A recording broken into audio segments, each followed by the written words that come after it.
Yesterday, the problem I had was that my food pack had gotten so light that it wasn't heavy enough to overcome the friction in order to let the bag down.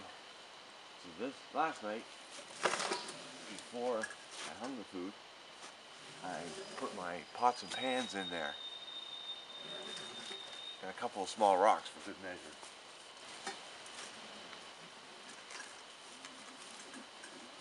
Not a problem this time.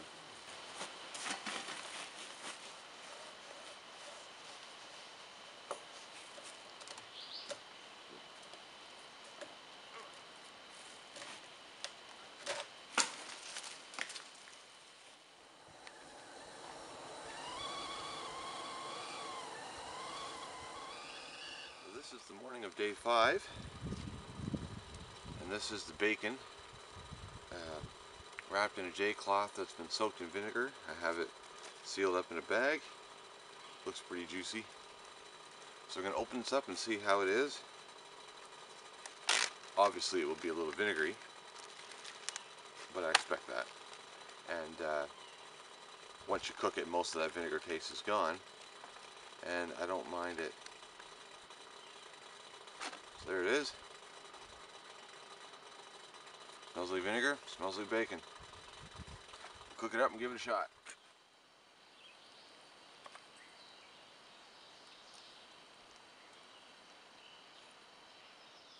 Awesome. That's really working out great. Don't even taste vinegar anymore. It's gone.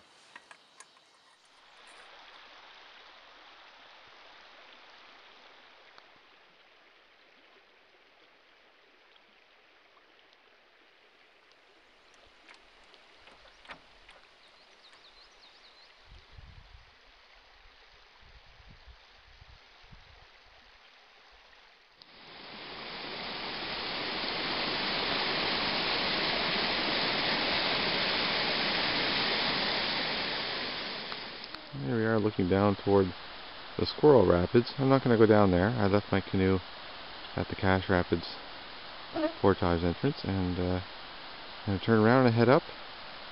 I'm going to go back to Brigham Lake, where I'm set to camp for the night.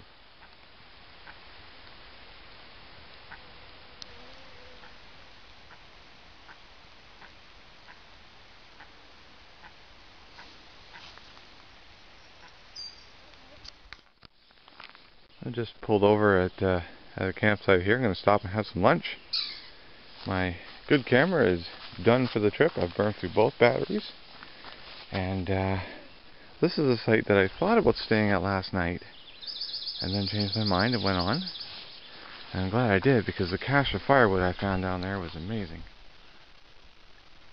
Just going to wait out the shower and have some lunch and move on up.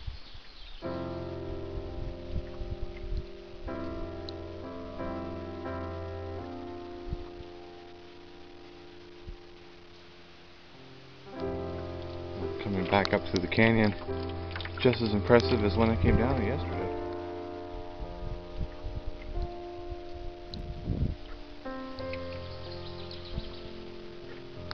Up there is where the trail first meets the top of the canyon, and it works its way down that way.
Over there is the put-in from the portage I just came from.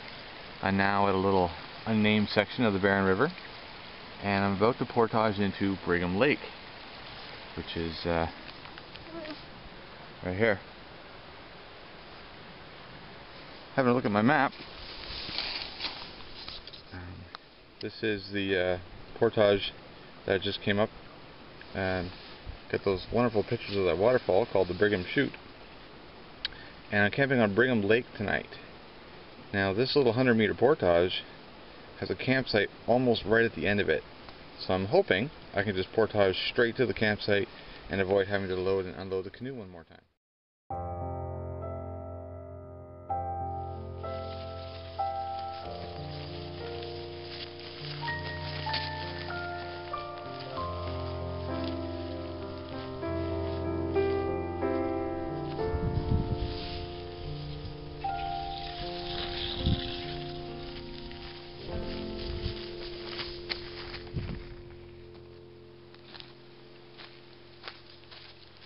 Here's a tip I learned from a friend of mine who goes by the name Juggernaut. Here's a great way to tie a really tight ridge line for your tarp. I just have this set up ahead of time here. So on your way to the tree, tie a loop in the rope and put a stick in there. That's going to make it easier to take out in the morning. Then go around the tree, and on the way back tie another one just like it. Then, with your working end, go through the first loop, give it a good pull,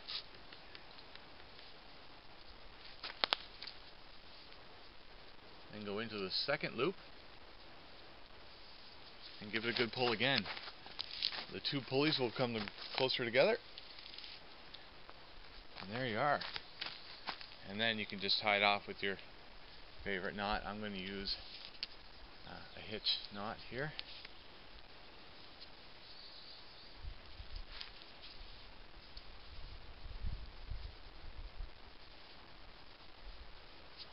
Leave a little loop there for me to tie off, pull it out in the morning, and there you go. Beautiful.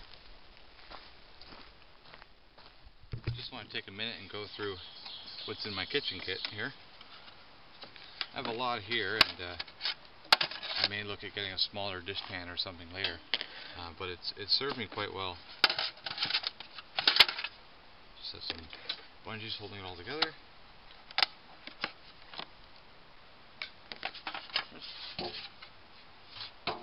Very lightweight aluminum pan. Little white cutting board. My tea kettle, which I talked about earlier. We'll return to that in a minute. My nesting pot set, fire glove. I can take a piece of wood that's on fire, pick it up, turn it however I want it, rearrange it, no problem. My propane stove, a little heavy, about the same weight as a butane setup, but smaller. My spork, and a little bit of garbage from this morning, which I'm going to burn later tonight. The kettle, I could of course just use a pot for boiling water, but I talked about the advantages of using the kettle earlier. The downside is it's a little big and bulky, a little tricky to pack, so I make it pay for itself. Inside I have my fire starting kit, my soap, dishcloth, metal scrubby. I also had a dish towel in here and my dental kit, which I later decided to pack with my food because it has to be hung at night. So there you have it. Everything but the kitchen sink. The metal pan off to the left there, that I'm using as a place to just collect all the little odds and ends for the kitchen kit as I use them. The dish pan is full of water ready to go, and every time I dirty a dish, right into the dish pan. And moving over here to my grill, which has yet to see fire. I got it bungeed to a couple of log pieces, and it makes a great little table. Dinner tonight is a rotini pasta with this is sun-dried tomato parmesan, little seasoning sauce in there, and I added in some freeze-dried ground beef, and it is good. And it's not just because I've been eating camp food for 4 days either. Note on this black clothing I'm wearing. I don't know much about them. These were a gift from my wife. The brand is Paradox, and I don't know anything more about that. But something I've learned is that it is completely mosquito proof. Actually, here's a mosquito right here on my knee. It's moving around, it's putting its little proboscis down. It just can't get in. I've seen these guys bite through jeans, but not this stuff. He's still working on it. Actually, there's 5 or 6 of them working on it. 2 of them just gave up and left.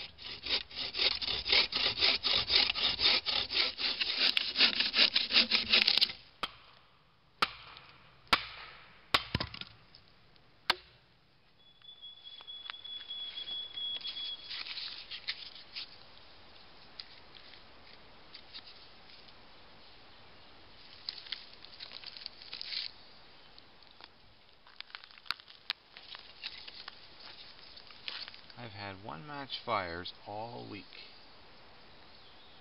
I'm going for 5 out of 5 tonight. 1 match. Here we go.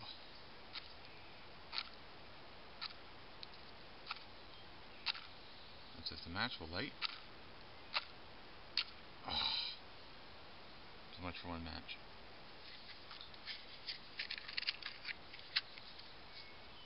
That's okay. This still counts.